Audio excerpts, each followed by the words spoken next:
자, 여러분 안녕하세요. 네, 호남대학교 언어치료학과의 변혜원입니다. 자, 벌써 9주차가 되었네요.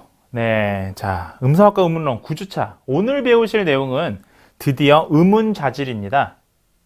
네, 우리는 이 음소를 결정짓는 분류하는 방법으로 의문자질이라는 걸 이용하고 있습니다.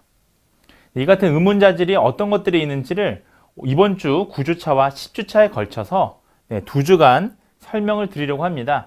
자, 그래서 저와 함께 이 의문자질이 어떤 것들이 있는지 한번 살펴보시도록 하겠습니다. 그래서 오늘 수업의 개요입니다.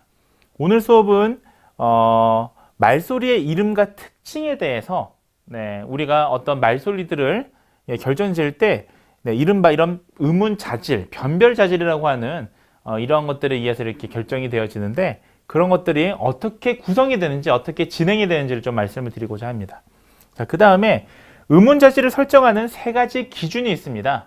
자, 이 같은 기준들이 어떤 것들이 있는지 살펴보시도록 하겠습니다. 자, 마지막으로 오늘 배우실 가장 중요한 부분은 우리말을 위한 의문자질 중에서 주요 부류 자질입니다. 자, 그래서 그 주요 부류 자질이라고 해서 뭐 자음, 모음, 그리고 활음을 구분하는 3가지 그런 자질들이 있습니다. 이 3가지 기준들에 대해서, 자질들에 대해서 오늘 학습을 하시도록 하겠습니다. 자, 먼저 지난 시간 복습 내용입니다. 우리 지난 시간에 어떤 것들에 대해서 배우셨냐면 바로 변이음에 대해서 배우셨습니다. 자, 그래서 우리가 음소의 환경에 따라 소리가 바뀌는 걸 이음 또는 변이음이라고 하는데, 이는 어떤 말소리가 주위 환경의 영향을 받아서 생기는 동시조음 때문이다 라고 말씀을 드렸었습니다. 그래서 지난 시간에 예컨대 영국의 파열음 그 소리가 국외음화되면 소리가 바뀌죠. 바뀌게 되고요. 우나 오 앞에서는 또 원순음화됩니다. 이처럼 이런 소리들이 변이음, 소리들이 바뀌더라 라는 것들을 우리가 지난 시간에 말씀을 드렸습니다. 자, 구체적으로 지난 시간에 어떤 변임들이 있었냐면, 자, 바로 얘네들이 있었죠. 이렇게 많은 소리들이 있었습니다.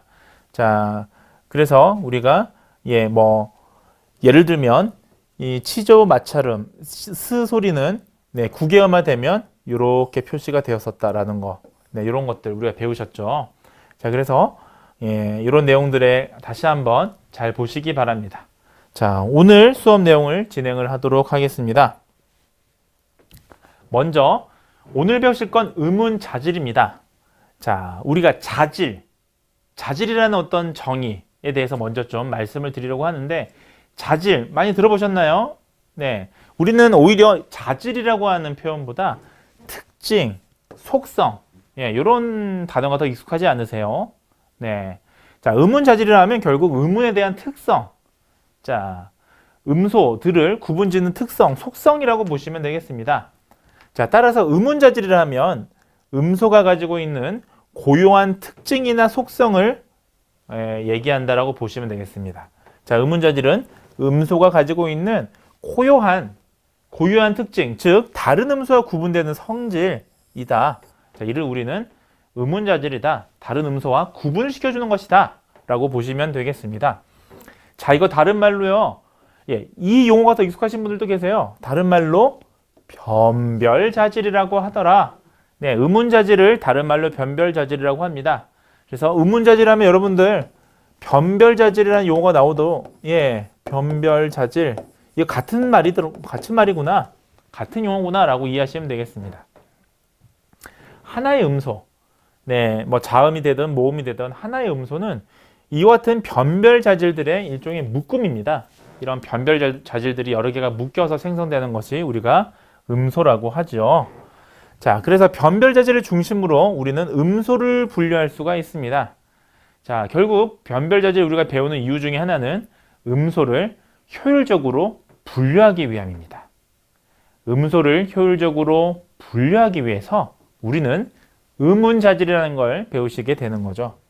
자, 어떻게 해서 이게 효율적으로 분류하는가에 대해서는 지금부터 좀 설명을 드리고자 합니다. 자, 종합하면 결국 다른 음소와 구분되는 이 성질을 의문자질이라 하더라. 얘는 다른 음소를 분류하는 데 사용될 수 있더라라는 거. 예, 이게 핵심 내용이 되겠습니다. 자, 우리는 지금까지 말소리에 대해서 우리는 어떻게 구분을 졌나요? 예를 들면 이런 표시들 나오면 어떻게 여러분들은 구분 지었습니까? 국제음성기호의 부류에 따라서 우리가 지금까지 수주간 국제음성기호에 따라서 분류하지 않았습니까? 네, 예컨대 요 표시 뭐죠? 요 표시 양순무성 폐쇄음이죠? 요 표시. 네, 우리는 이 비읍 표시를 보시면 양순무성 폐쇄음 이렇게 얘기를 합니다. 얘 이 말소리의 이름과 특징이 되겠습니다. 자, 요 표시는 뭐죠, 여러분들? 요 표시는 바로 치경무성 폐쇄음이죠. 여러분들이 이제 저 표시가 나오면 치경무성 폐쇄음이라고 이제 얘기가 나올 겁니다. 자, 이 표시는 뭔가요? 이 표시 역시 연국의 무성 폐쇄음입니다. 여러분들은 오히려 이제 이런 IPA를 보시면 이렇게 바로바로 이게 나오시 이게 더 편하신 거죠. 자, IPA 분류법에 따라서 우리는 음소의 대표적인 특징을 알 수가 있죠. 네, 이렇게 분류하면서 여러분들은 조음 위치가 양수에서 나는구나. 이거는 성대를 떨리지 않고 좋은 방법은 폐쇄 또는 파열 이렇게 터트려주는구나 또는 닫아주는구나. 이런 특징들을 우리가 알 수 있습니다. 즉 자음에 대한 위치, 방법, 유성성 이런 것들을 우리가 알 수 있는 거죠. 자, 하지만요. 변별자질을 우리가 사용한다면 한 음소가 다른 음소와 어떻게 차이가 있는지를 보다 더 자세하게 설명이 가능합니다. 즉 우리가 변별자질이라는 걸 배우는 이유 중에 하나는 다른 음소와 어떻게 차이가 있는지를 아주 보다 자세하게 설명하기 위함이죠. 네, 한번 보시도록 할게요. 자, 예를 들면 이런 겁니다. 자, 제 이름인데요. 변혜원이라고 하는 저를 한번 특징 지어 본다면 여러분들은 어떻게 특징 짓겠습니까? 네, 성별, 남성이고 뭐 30대 후반이고 대한민국 국민이더라. 네, 이렇게 구분하는 게 우리가 IPA 분류에 따른 명명법이죠. 좋은 위치, 뭐 좋은 방법 이렇게 구분하듯이 성별, 나이, 국적 이렇게 저를 구분할 수 있을 겁니다. 자, 하지만 생각해 보십시오. 남성이고 30대 후반의 대한민국 국민이 저만 있겠습니까? 네, 아마 아주 수백만 명 있을 겁니다. 굉장히 많겠죠. 자, 그래서 오히려 변별자질에 따른 명명법으로 구분한다면, 즉 비교해서 다른 음소와 상대적으로 구분할 수 있는 변별자질에 따른 명명법으로 구분한다면 이렇게 됩니다. 홍길동 교수님보다 주량이 약해서 얼굴이 금방 빨개지고 주사는 없고, 네, 이런 건 어떻습니까? 지금 이 같은 명령법에 느낌이 오시나요, 혹시? 네. 다른 음소와 다른 대상과 비교하면서 지금, 명령법을 한 거 아니겠습니까? 네, 여러분들은 어떠세요? 이 명령법이 더 마음에 드시나요? 이 명령법이 더 마음에 드시나요? 물론, 이 명령법이 더 마음에 드신다는 분도 계시겠습니다만, 변별자질에 따른 명령법을 한다면, 저의 특성에 대해서 좀 더 비교적으로 잘 얘기가 가능할 겁니다. 자, 따라서 우리는 이처럼 이렇게 비교해서 다른 음소와 비교해서 얘기하는 이런 방법들을 변별자질에 따른 명명법이라고 합니다. 자, 이제 변별자질이 어떤 건 조금 이해가 오실까요? 자, 그러면 변별자질의 특성에 대해 조금 더 자세히 한번 살펴보시도록 하겠습니다. 자, 앞서 우리가 얘기했다시피 변별자질은 뭡니까? 사물의 특징을 바탕으로 한 음소와 다른 음소를 구별해주는 그런 특징을 얘기합니다. 한 음소와 다른 음소를 특성을 바탕으로 구별을 하게 해준다는 거죠. 자, 보시면 양순파열음 부하고요, 치경파열음 드가 있습니다. 그럼 양순무성 폐쇄음, 뭐 파열음의 폐쇄음이나 비슷한 거니까요. 양순무성 폐쇄음 부하고 치경무성 폐쇄음 드가 있다면 여러분들은 다른 자질 무성성이라든지 폐쇄음, 얘도 양순무성 폐쇄음이고 얘도 치경무성 폐쇄음이니까 무성이랑 폐쇄음이란 이런 거 다른 부분들은 다 같습니다. 자, 하지만 얘네들은 좋은 위치라고 하는, 하나는 양순, 하나는 치경, 이러한 좋은 위치에서 두 소리가 구별이 되죠. 자, 좋은 위치에서 두 소리가 구별이 되죠.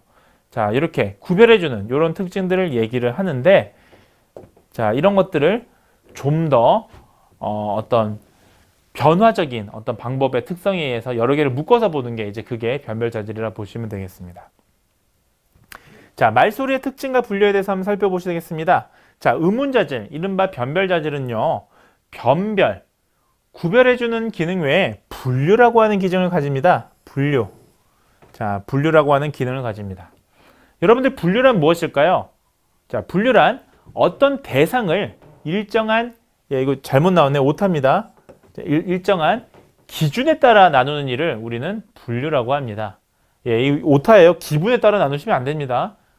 어떠한 특정한 기준에 따라서 나누는 일을 우리는 분류라고 하죠.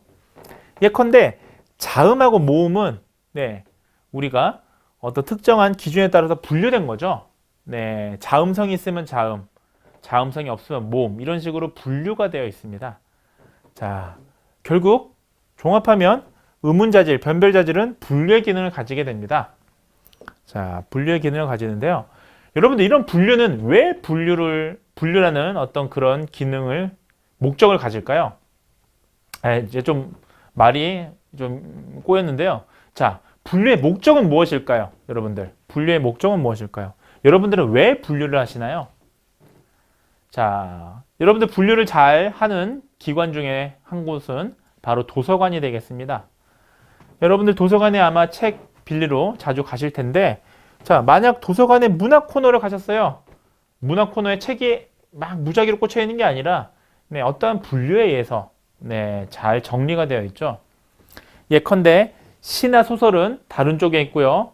개론서와 비평서도 또 다른 칸에 있습니다. 이렇게 풍목별로, 종목별로 이렇게 분류가 되어 있죠.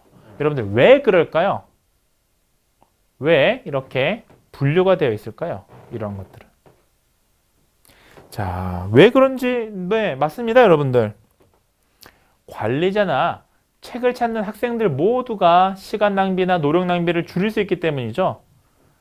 잘 분류가 되어 있으면 여러분들도 책을 찾기 쉽고요.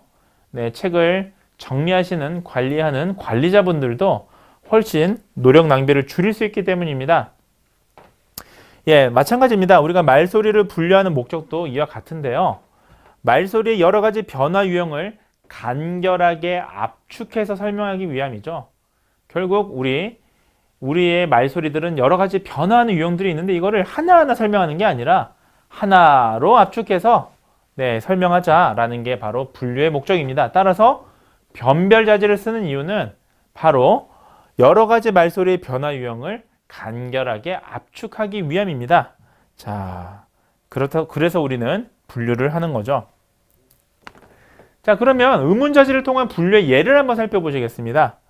자, 제가 지금 지금 발음들은 잘못된 오류 발음은 아니고요. 우리말에서 실제로 발현되는 그런 발음들입니다. 자, 예컨대 보시면 국물을 실제 발음할 땐 국물로 발음을 하죠. 밥물을 실제로 발음할 때 밥물로 발음을 합니다. 자, 옷 모양을 실제로 발음할 때 옷 모양, 놓는다를 실제로 발음할 때 놓는다라고 하는데요. 자, 이게 틀린 발음이든 잘못된 발음이든 잘못되지 않은 오류가 없는 발음이든 간에 이 변화 유형을, 자, 보시면 기역이 이용으로 바뀌었고 비읍이 미음으로 바뀌었고 시읒이 니온으로 바뀌었고 히읗이 니은으로 바뀌었다라고 하나하나 설명하는 게 아니라 이런 것들을 의문자질을 통해서 아주 간결하게 압축해서 설명할 수가 있을 겁니다. 자, 예컨대 지금 기역하고 비읍은 폐쇄음이니까 폐쇄음의 비음아, 자, 시읒하고 히읗은 마찰음이니까 마찰음의 비음아, 이렇게 우리가 의문 변동으로 설명할 수도 있는 노릇이죠. 자, 하지만 자, 이 분류를 의문자질로 설명한다면 하나로 줄일 수가 있습니다. 하나로. 자, 보시면 폐쇄음과 마찰음도 실은 하나로 묶을 수가 있죠. 자, 결국은 네 가지 변화 과정을 변별자질, 의문자질에 따르면 한마디로 설명할 수가 있는 겁니다. 자, 폐쇄음과 마찰음은 우리가 장애음이라고 하는 특성으로 묶을 수가 있습니다. 자, 폐쇄음과 마찰음은 이것을 장애음이라고 얘기를 하죠. 자, 따라서 음운 자질에 따르면 자, 장애음에서 비음으로 변화하더라. 그래서 장애음의 비음아 변하다라고 간략하게 설명할 수가 있는 겁니다. 자, 따라서 여러분들 음운 자질 어떻습니까? 좀 감이 오시나요? 하나하나 개별적인 어떤 변화에 초점을 맞추는 게 아니라 이러한 변화 과정들을 하나로 압축해서 설명하는 것. 이러한 것들이 음운 자질의 어떠한 목적 또는 분류의 예가 되겠습니다. 자, 그래서 네, 이러한 것들이 우리가 음운 자질의 어떠한 목적이다라는 예시다라는 거죠. 자, 그럼 지금부터는 음운 자질을 선정하는 기준 세 가지에 대해서 좀 설명을 드리고자 합니다. 자, 음운 자질을 선정하는 기준 세 가지. 자, 무엇이 있냐면요. 자, 첫 번째는 의문론적 행동을 같이 하느냐가 있습니다. 자, 의문론적 행동을 같이 하느냐. 자, 그 다음 두 번째는요. 음성적 특징으로 기술될 수 있느냐. 자, 그리고 세 번째는 최소의 자질로 최대의 효과를 볼 수 있느냐. 자, 이를 우리는 경제성이라고 합니다. 자, 이 세 가지 기준이 있는데 지금부터 이 세 가지 기준에 대해서 하나씩 살펴보도록 하겠습니다. 자, 먼저 의문론적 행동을 같이 하느냐가 변별 기준의 첫 번째 기준입니다. 자, 한번 지금부터 가정을 한번 해볼게요. 자, 30명의 학생들이 있습니다. 자, 여기 30명의 학생들이 있는데 30명의 학생이 이제 쉬는 시간이 됐어요. 자, 수업 쉬는 시간이라서 제가 화장실을 다녀오라고 얘기를 했습니다. 이때 15명은 3층으로 갔고요. 또 절반이 15명은 1층으로 갔다라고 가정해 봅시다. 자, 그리고 지금 강의실이 있는 2층은 화장실이 없다고 한번 가정해 볼게요. 자, 그리고 1층에는 여자 화장실만 있습니다. 자, 그리고 3층에는 남자 화장실만 있었습니다. 자, 그럼 여러분들은 15명이 왜 3층으로 갔는지, 나머지 15명이 왜 1층으로 갔는지 설명이 가능하실까요? 네, 가능하실 겁니다. 1층에 여자 화장실이 있었기 때문에 아마 1층으로 가는 학생들은 아마 여성일 거고요. 자, 3층으로 간 학생들은 아마 남성일 가능성이 높죠. 자, 그래서 만약 1층으로 간 학생들을 우리는 여성성이 있다라고 해서 플러스 여성성이라고 표기할 수 있을 거고요. 3층으로 간 학생들은 물론 플러스 남성성이라고 표현할 수도 있겠습니다만 여성이면서 남성인 경우는 없기 때문에 그냥 편의상 마이너스 여성성, 여성이 아니다라고 한번 표시를 해볼게요. 자, 마이너스 여성성 이렇게 구분할 수가 있을 겁니다. 자, 여성성이라고 하는 이 변별 자질을 우리가 알고 있다면 여러분들 어떠세요? 다음 휴식 시간에 됐을 때 어떤 학생이 1층으로 갈지 우리는 예측이 가능할 겁니다. 자, 그렇지 않습니까? 예측이 가능할 겁니다. 따라서 의문론적 행동이라고 하는 건 예측을 하기 위한 어떠한 이런 설명을 할 수 있는 부분들이 되겠습니다. 자, 결국 의문론적 행동을 같이 하느냐? 자, 우리는 의문 자질을 설정함으로써요. 소리의 의문론적 행동의 설명과 예측이 가능하게 되는 겁니다. 자, 이러한 목적으로 우리는 변별 자질을 설정하게 되는 거죠. 의문론적 행동을 함께하는 소리의 무리를 우리는 좀 어려운 말로 자연부류라고 합니다. 네, natural class, 자연부류라고 합니다. 자, 의문론적 행동을 같이 하는 우리 소리들의 무리를 자연부류라고 하는데요. 자연부류를 이루는 소리들은 모두 공통적인 의문 자질을 갖게 됩니다. 즉, 다른 말로 얘기하면 자연부류를 이루는 소리들을 묶을 수 있는 의문 자질 특성이 바로 의문 자질을 선정하는 첫 번째 기준이 된다라는 거죠. 자, 그래서 다시 얘기하면 의문 자질의 첫 번째 기준은 의문론적 행동을 같이 하느냐였습니다. 자, 그래서 의문론적을 같이 하기 때문에 의문론적 행동의 설명과 예측이 가능해지는 거죠. 자, 그래서 여러분들 첫 번째 기준 의문론적 행동을 같이 하느냐, 네, 반드시 알아두시기 바랍니다. 자, 두 번째 기준은 음성적 특성으로의 기술이 가능하냐입니다. 자, 여러분들 남자인 짱구하고 여자인 영희가 있어요. 자, 남자인 짱구와 여자인 영희를 구분한다면 여러분들 어떻게 구분하시겠습니까? 가장 간단한 방법은 생물학적인 특징으로 구분하는 것이 되겠습니다. 자, 생물학적인 특징으로 뭐 남성성, 여성성 이렇게 구분할 수가 있겠는데요. 뭐 생식기관의 형태라든지 목젖의 돌출 여부라든지 신체적 구조의 특징을 통해서 구분이 가능해질 겁니다. 자, 이렇게 우리는 생물학적으로 구분할 수가 있겠는데요. 마찬가지입니다. 음운 또는 음소도요. 물리적인 특성으로 구분할 수가 있죠. 예컨대 우리가 뭐 조음, 발음된 특성이라든지 좀 더 물리학적인 음향학적인 특징 이런 것들로 우리 음소도 구분할 수가 있습니다. 자, 그래서 음소, 변별자질의 두 번째 기준은 음성적 특징으로 기술될 수 있는가입니다. 자, 결국 음운자질이라고 하는 것은 말소리가 가지고 있는 구체적인 조음 특성이나 음향적 특성과 같은 이러한 물리적인 특징에 바탕을 두고 있기 때문이죠. 자, 예컨대 이 설명이 어렵다고 생각할 수 있는데 예시를 보시면 쉬워요. 예컨대 이러한 말소리는 이러한 물리적인 특징에 바탕을 두고 있죠. 예컨대 자음들은요. 자음성이라고 그래서 기류가 구강총로의 중앙부에서 방해를 받으면서 만들어지는 이런 조음적 특징을 가지고 있죠. 모든 자음들은 이 자음성이라는 특징을 가지고 있습니다. 구강통로의 중앙부에서 방해를 받으니까 이런 자음성이 있다라고 얘기하겠는데요. 그래서 모든 자음은 자음성 이런 특성이 있다라고 이렇게 기술될 수가 있는 거죠.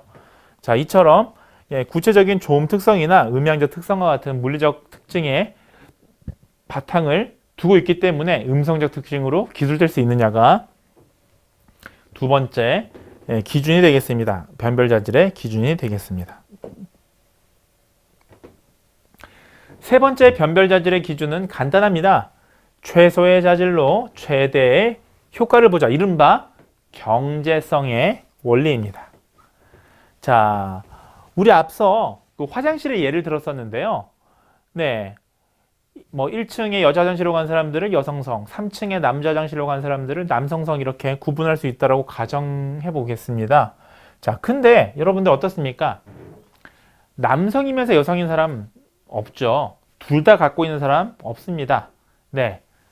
남성이면서 여성을 둘 다 갖고 있을 게 없기 때문에 두 개의 자질 중에서 하나만 설정해도 둘 다를 설정한 것과 같은 효과가 있죠. 자, 예컨대 남성이면 플러스 남성성, 그 다음에 여성 같은 경우에 마이너스 남성성 이런 식으로 표현을 해도요. 어떻습니까? 둘 다 설정한 거랑 똑같은 효과가 있는 거예요. 자, 그래서 가장 적은 수의 자질로 가장 큰 효과를 얻는 것들을 우리는 경제성이라고 합니다. 적은 수의 자질로 가장 큰 효과를 얻는 걸 우리가 경제성이라고 하는데요. 음운 자질들은 어떻습니까? 음운들을 변별하는 데 필요한 최소의 수로 제한하는 게 바람직합니다. 자, 뭐 과학적으로 보면, 이론적으로 보면 음소를 설정하는 기준은 수백 개, 수천 가지도 될 수 있습니다. 근데 그게 아니라 최소한의 수로 제한을 하더라. 이게 바로 경제성의 논리입니다.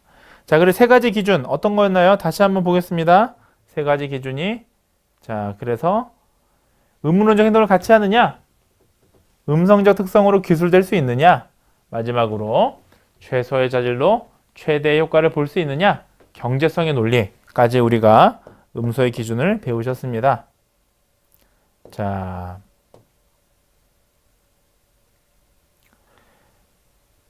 자, 그러면 우리말을 위한 의문자질을 좀 더 살펴보겠습니다. 우리가 언어치료학과 학생들을 만약 분류하는데요.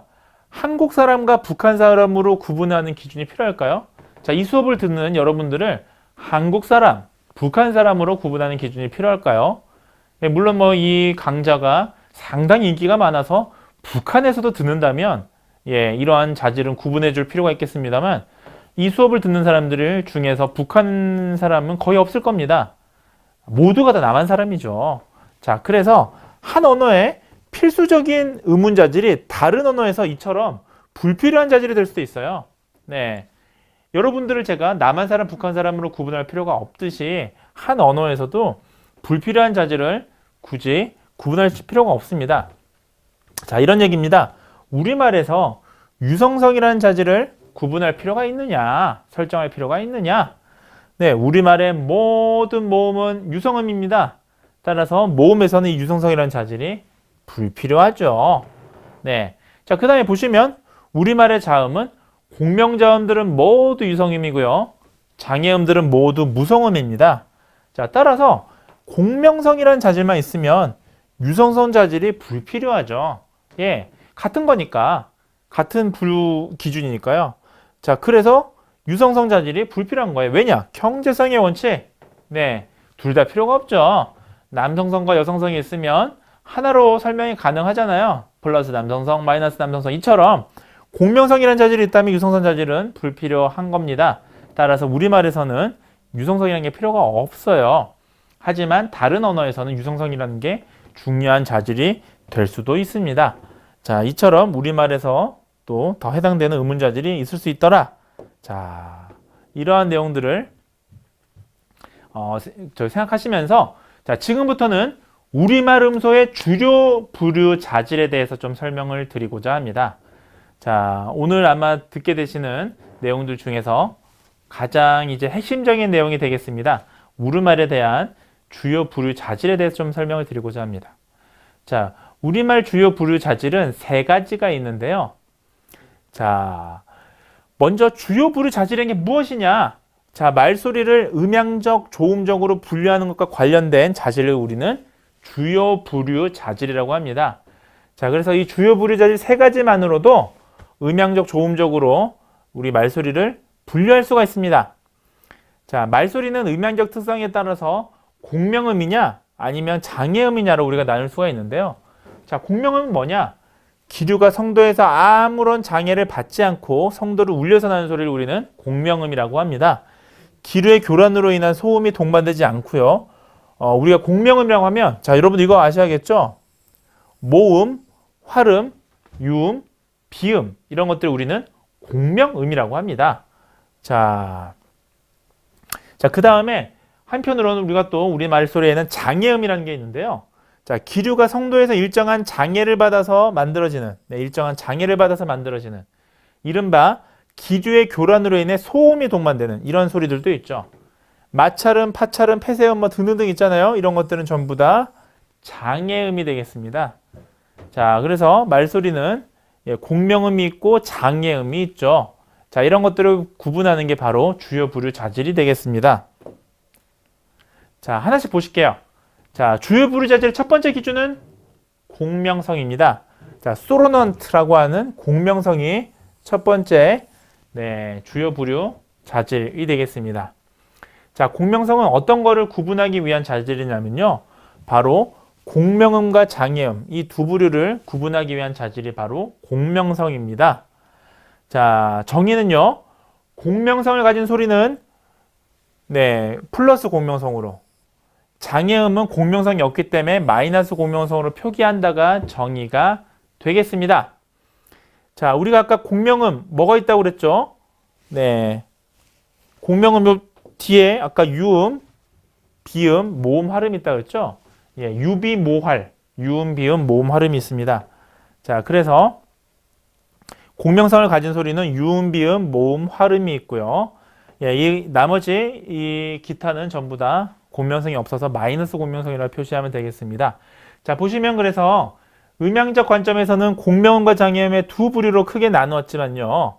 조음적 관점에서는 우리가 자음, 모음, 활음의 세 부류로 나뉘기 때문에 우리가 세 부류를 나누기 위해서는 두 가지 자질이 더 필요해요. 그래서 공명성 하나만으로는 모든 것들을 설명할 수 없습니다. 그래서 주요 부류 자질에는 공명성 외에도 자음성하고 성절성이라고 하는 이러한 두 가지 자질이 더 적용되게 되는 거예요. 자, 그래서 자음성하고 성절성에 대해서 좀 설명을 드려보도록 하겠습니다. 자, 자음성은요. 성도의 정중신상부에서 심한 협착이 동반되면서 이게 장애라고 하죠. 그래서 우리가 자음을 장애음이라고 합니다. 만들어지고요. 마이너스 자음성은 장애 없이 만들어지는 겁니다. 즉 자음성이 있는 소리들은 어떤 소리들입니까? 성도의 정중시상부에서 협착이 동반되는 소리더라 라는 게 우리가 자음성이 되겠습니다. 자, 자음은, 모든 자음은 장애음입니다. 우리가 이전에 이미 배워서 아시다시피 모든 자음은 장애음입니다. 따라서 모든 자음은 플러스 자음성이라고 표시해 주시면 되겠습니다. 자, 그러면 자음을 제외한 마이너스 자음성의 소리들 뭐가 있나요? 모음도 있고 활음도 있죠. 자, 이 모음하고 활음을 구분해 주기 위해서 바로 슬라빅이라고 하는 성절성, 슬라빅이라고 하는 성절성이 적용되게 되는 겁니다.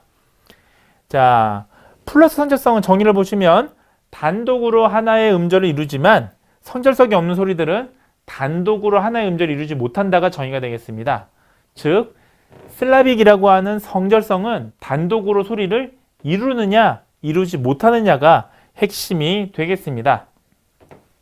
자, 보시면 활음하고 모음이 지금 남아 있는데요. 자음성이 없는 소리들 중에서요. 자, 모음은 단독으로 음절을 이루기 때문에 플러스 성절성이 있는 소리라고 되어 있고요. 활음은 어떻습니까? 단독으로 음절을 이룰 수가 없죠. 그래서 마이너스 성절성이 되는 겁니다. 자, 예컨대 어머니 할 때 이 첫 번째 이 어머니 할 때 이 첫 음절은 자음 이음과 모음 어가 있는 게 아니죠. 네, 모음만 어가 들어가는 거죠.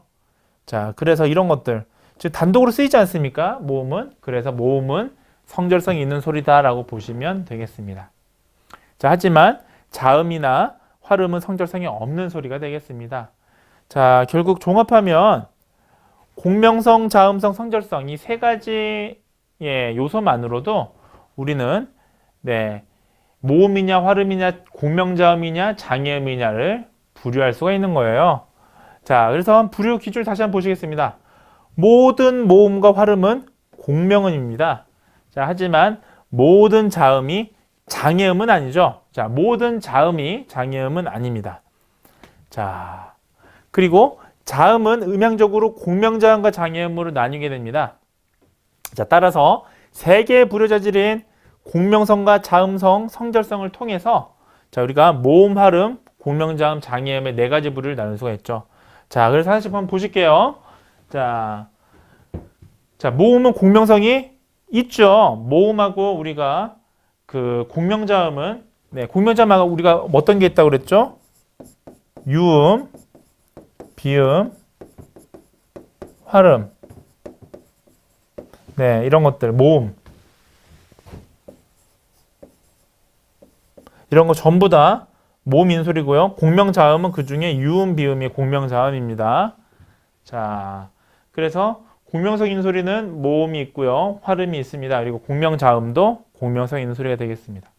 자, 자음성. 자음성은 모든 자음엔 자음성이 있죠. 정중시상부에서 방해를 받아서 나는 소리니까 모든 자음은 자음성이 있습니다. 자, 그리고 성절성. 단독으로 쓰이냐 했는데 자, 보시면 모음, 활음, 자음들 중에서 단독으로 쓸 수 있는 건 모음밖에 없죠. 자, 그래서 모음은 플러스 공명성, 마이너스 자음성, 플러스 성절성이 있는 거고요. 활음은 플러스 공명성, 그 다음에 자음성과 성절성은 마이너스입니다. 자, 공명자음 어떻습니까? 플러스 공명성, 플러스 자음성, 마이너스 성절성이 되겠고요. 자, 장애음도 역시 이렇게 플러스 자음성만 있고 나머지는 다 마이너스 공명성과 마이너스 성절성인 거죠. 자, 이처럼 자, 보시니까 어떤가요? 세 가지 부류만으로 네 가지의 어떤 이런 소리들을, 말소리들을 분류를 할 수가 있었죠. 자, 그래서 우리가 오늘 배우신 이런 변별자질은 어떻습니까? 분류를 하기 위함이다 라는 거고요. 그 중에서도 주요 분류자질이라고 하는 공명성, 자음성, 성절성 이 세 가지의 기준으로 모음, 자음, 그 다음에 활음 이렇게 구분을 할 수가 있었다라는 게 오늘 수업의 어떤 핵심 내용이 되겠습니다. 자, 그래서 오늘 주요 변별자를 종합해 보겠습니다. 자, 그래서 다시 종합해 보면 공명성 자질은 장애음하고 나머지 세 가지 부류 뭐가 있었나요? 모음, 활음, 공명자음이었죠. 자, 공명자음 무, 느, 으, 르 이런 것들이 있었어요. 자, 이런 것들을 구분해 주는 변별 자질이 바로 공명성이다 라는 거죠. 자, 두 번째 자음성 어떻습니까? 공명자음과 장애음, 모름과 화음으로 이분하는 변별 자질이 우리가 자음이었죠. 자, 그래서 자음성이 있는 소리들은 네, 모두 다 장애음이었어요. 네, 그러니까 자음들이었어요. 그 다음 세 번째 성절성 어떻습니까? 네, 슬라빅이라고 하는 성절성은 단독으로 쓸 수 있느냐, 음절을 구성할 수 있느냐 였는데요. 네, 모음과 화름 그리고 자음을 나누는 그런 변별 자질이 되었습니다. 성절성이 있는 소리는 모음만 성절성이 있는 소리였죠. 자, 그래서 종합하면 이렇게 우리가 구분할 수가 있을 것일 겁니다. 그래서 이런 내용들을 우리가 잘 좀 암기하시고 좀 정리하시면 이 변별 자질 부분 아주 쉽게 우리가 암기하실 수가 있을 겁니다.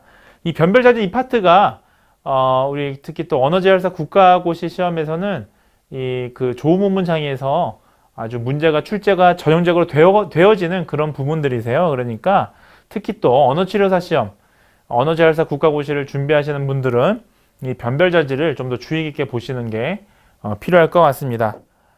자, 그래서 오늘 핵심 정리, 오늘 배우셨던 거 마지막으로 핵심 정리하면서 마치도록 하겠습니다.